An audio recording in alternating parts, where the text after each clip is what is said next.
My name is Robin Scott and I'm representing the Parliament United Party and I'm the candidate for Hasluck. I've been interested in politics now for a very long time. However, the last 25 years I've watched the quality of our political leaders and members of Parliament deteriorate to today's shocking lows. I've been forced to vote for the best of a very bad bunch, and I now feel compelled to sit for a seat in federal politics to see if I can change things around. We live in a country that is rich with every natural resource the rest of the world wants and needs. We have iron ore, gold, copper, diamonds, oil, gas, coal, uranium, and of course our agricultural industry that exports tens of thousands of tons of wheat every year. Yet we still have high taxes and our government services are being cut, mainly with health, education and housing. The state of our economy is not great, but compared to some countries of the world we're doing pretty well. But this is not due to good decisions by our leaders or politicians. This is due to the people here tonight who dutifully go to work every day and pay their taxes. The federal government squanders billions of dollars of our money, yet the country keeps ticking over. We are constantly told that budgets are tight and services have to be cut. But Bill Gates, one of the world's greatest philanthropists, called in here 2 months ago. He was in the country for 14 hours. After 14 hours, he left with 80 million Australian dollars. This was to assist him with his overseas aid projects. Now, I'm not against assisting overseas aid projects, but this was on top of what we normally donate. That $80 million could have built over 400 homes for low-income families. But my question is, who authorised the 80 million? Where did it come from and where did it go? I haven't yet been able to get those questions answered.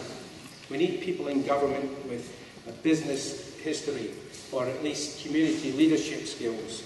People who have worked in the real world and have to perform at their job and work within budgets. The government just switches its budgets from one mistake to the next, and when they've got a shortfall, they just raise their taxes. We have a social behaviour problem at the moment, and the government believes that the answer is to keep our children on at school till they're 18. Sure. That is a mistake, because there's many kids ready for the workforce when they're 15 and 16. They're ready to do traineeships and apprenticeships. If we can get these kids learning to be electricians and plumbers and carpenters and builders, this will stop a lot of the petty crime, the vandalism and the graffiti. But already the government has put a spoke in the wheel for young apprentices. They're now saying that we have to have a minimum wage. Now, why would an employer take on a 15-year-old who has no life skills, no driving licence, for the same minimum wage and take somebody on when he's 20? So the apprenticeship is going to disappear for anybody under the age of 20, 21. We propose building houses for low-income families, not just for rent, but for a few extra dollars they can buy the house. If people can buy their house, they'll have more pride. This will also take away the burden of constant maintenance and repairs that the government has to satisfy at the moment. Our retirees have been completely forgotten. Many of them who spent their working career in low-paid jobs through no fault of their own, thinking that the government pension would give them some peace and happiness in the last few years, but they've just been forgotten. And now our manufacturing and agricultural businesses, which are on their knees, are now a topic for the election. We're now going to fix them up and get money there and get them rocking and rolling again. Well, they may as well promise you all 2-storey houses with swimming pools and a Mercedes-Benz in your driveway, because that's not going to happen. The Parliament United Party will introduce downstream processing. We will build affordable homes, and my passion, my first priority is to create worthwhile jobs for the young. But if you are happy with the way the elderly have been looked after, if you're happy with the future ahead for your children and your grandchildren, if you are happy that you can afford to buy a home for your family and that enough is being done to cut crime and violence, then please support the Coalition or Labour. However, if you want change, if you want real change, if you want a government that will get this country rocking and rolling again and get our young people employed, then please support me and the Parliament United Party. I promise you won't regret it. Thank you.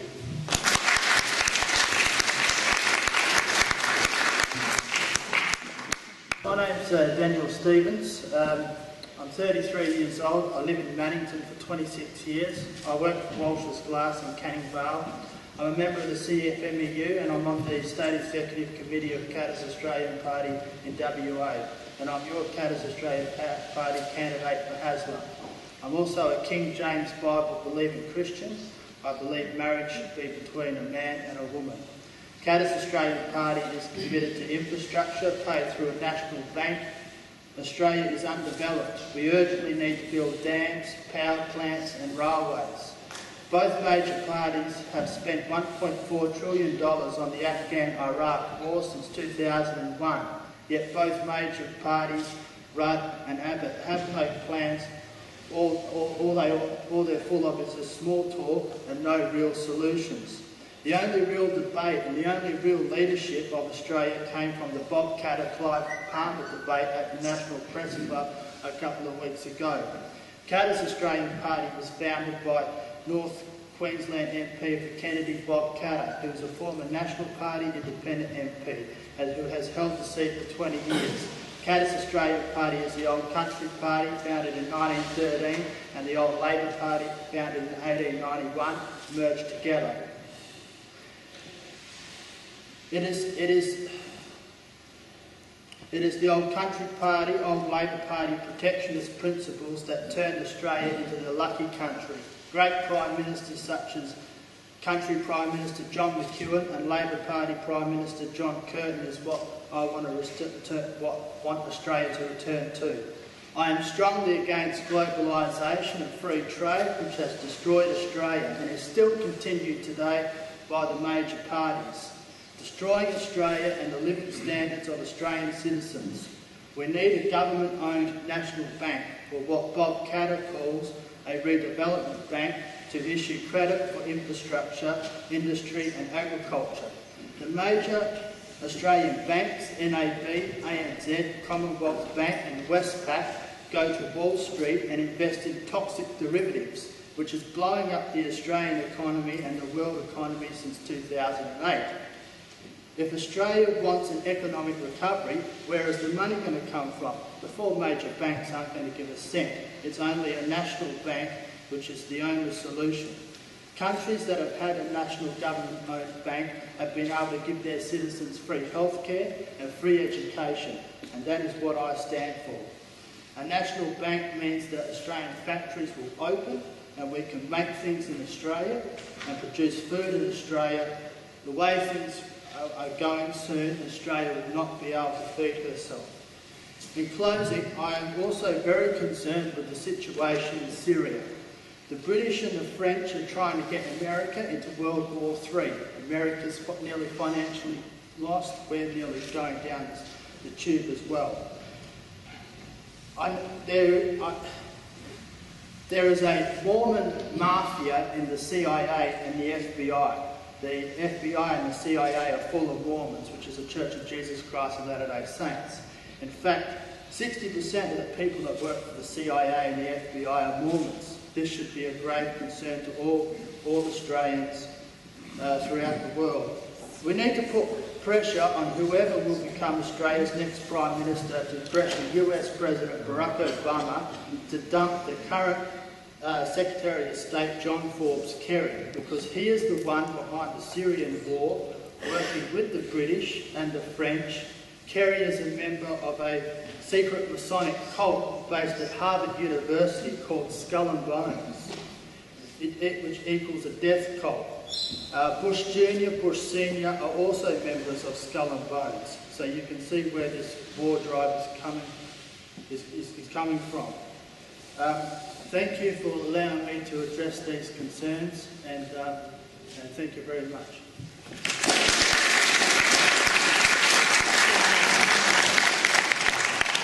Thank you for coming. My name is Christopher Munro and I'm representing the Australian Sex Party. Our party isn't a very old party. We've actually only been around for 4 years, and we were derived from when the ISBN filters and things like that, the restrictions on the internet was coming forward. It did start off as a bit of a joke, but after, we put some policies together and actually found there's a lot of people who are sharing the same mind. We actually are based on civil liberties and trying to regain some of our civil liberties. Some of the things that we're actually looking at is the prohibition on marijuana, which doesn't seem to have worked at all. So we'd actually legalise that. We'll put the regulation and tax onto it, so it'll become like the cigarettes, so the taxpayer will actually regain some money from it. The end to the tax exemptions from the religion, so that the religious places, institutes, don't share the tax-free benefits they used to have. One of the other policies that we have is legalising euthanasia and abortion. It's really is your body and your choice, and some people really do deserve to die with dignity. The legalisation of same-sex marriage and equality of the same-sex marriage, regardless of who you are and what your beliefs are. The promotion of sexual freedom and sexual education, it does really need to be addressed in some of some institutions just do not promote sexual education. It is a dangerous thing. Another one that we have is legalising the X-rated films and X-rated video games, making sure that they do receive the correct titles and are removed from sale from children. But having people, consenting adults, be able to actually get a hold of these things. As I said, the ISBN filter and the no data retention is another big policy push for the Australian Sex Party. Sorry, I didn't take all 5 minutes, but thank you.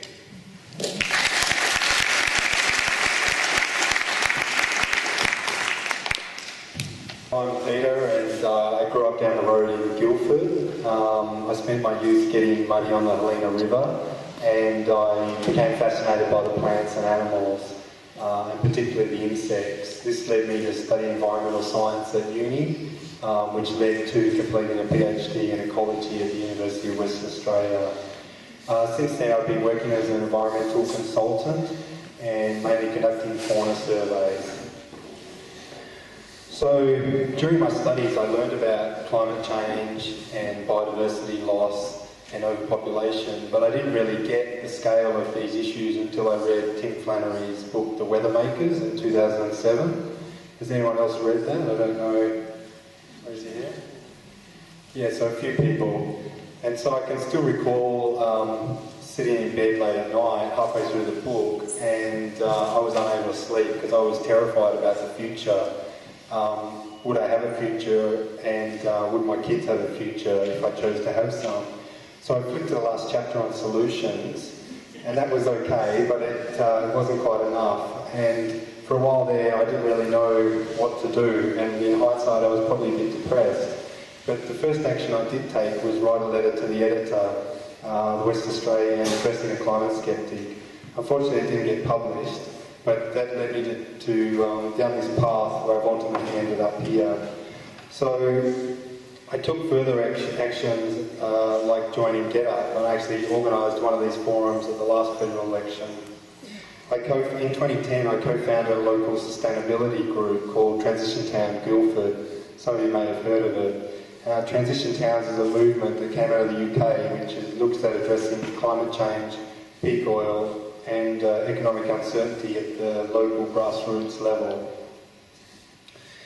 And I was always a Green supporter, but I didn't become a member because I felt like GetUp, it was better to be non-partisan. That was until Bob Brown retired, and there was a lot of commentary that the party would collapse, and I realised that I really needed to stand up for what I believed in politically as well. And I believe Greens are the only party that are serious about tackling climate change. I'm proud that the Greens have achieved a price on pollution, a clean energy fund for renewable energy, money for biodiversity and farmers, that thanks to the Greens, all children will have access to dental health as part of Medicare from next year, and that as part of forming government we asked for the creation of a parliamentary budget office so all the policies of all parties could be independently costed. And unlike the coalition, every one of our 100+ policies for this election has been independently costed. so you can look at how much it will cost and where the money will come from. Last week, Green Senator Scott Ludlam presented our vision for Perth in the future, WA 2.0 at the Octagon and UWA. So what would Perth and Hasluck look like in 2029 if we manage the transition away from fossil fuels beautifully? 100% renewable energy, addressing the housing crisis with affordable housing along transport corridors, a transport network that goes from anywhere to anywhere with heavy rail, light rail, rapid buses and safe bike paths. Justice reinvestment, so we address the root causes of crime and create safe communities.